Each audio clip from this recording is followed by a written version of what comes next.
Hello, good evening po. Welcome back sa video card repair. So, current testing natin guys.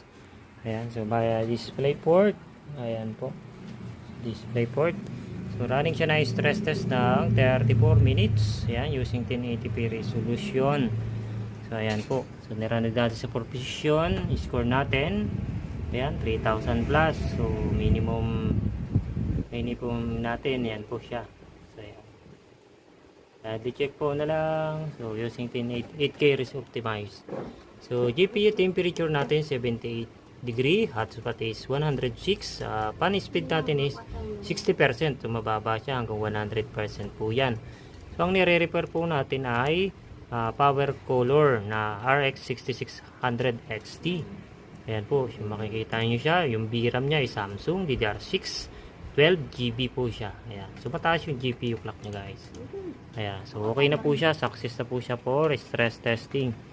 So, ayan po. As you can see. So, perfectly working na po ang video card ni sir. So, problem po nito ay no display.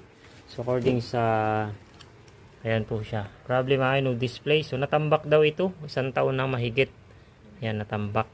So, line number natin ay 30A188. Ayan po siya. So, ayan. Natambak po ng 1 taon. According sa may-ari. Kasi nakabili rin ng video card yung may-ari.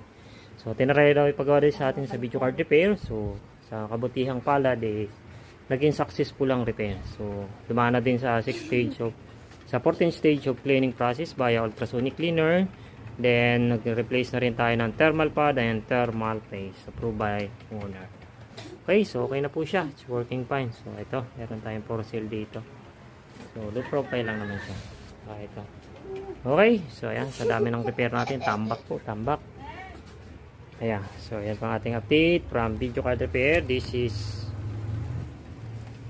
Tech Jonathan from Video Card Repair. So thank you for watching. See you next time. Bye for now.